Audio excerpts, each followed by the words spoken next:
मालेगाव येथील महामार्ग रोखून टायर जाळल्याचा प्रकार आपण बघत आहोत।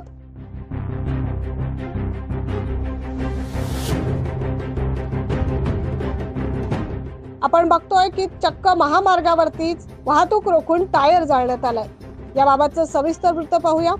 हिट अँड रन कायद्यातील नव्या तरतुदीमुळे मालेगाव येथे तीव्र पडसाद उमटले। हिट अँड रन कायद्याचा मालेगाव मुंबई आग्रा महामार्गावर टायर जाळून निषेध करण्यात आलाय।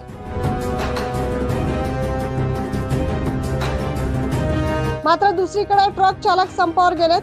मालेगाव येथील टेहरे येथे ट्रक चालकांनी मुंबई आग्रा महामार्ग बंद करण्याचा प्रयत्न केला। परिणामी मोठी वाहतूक कोंडी झाल्याचं बघायला मिळालं।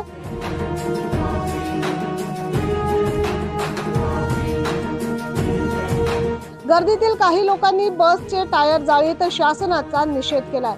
पोलिसांनी धाव घेत वाहतूक खुली केली। मात्र काही काळ तणावाचं वातावरण या महामार्गावर निर्माण झालं होतं। या सगळ्या प्रकाराकडे आता प्रशासन नेमकं कसं बघतंय हे पाहणं महत्त्वाचं ठरणार आहे। 9 न्यूज महाराष्ट्रासाठी मालेगाव येथून प्रतिनिधी कीर्तिकुमार मोरे।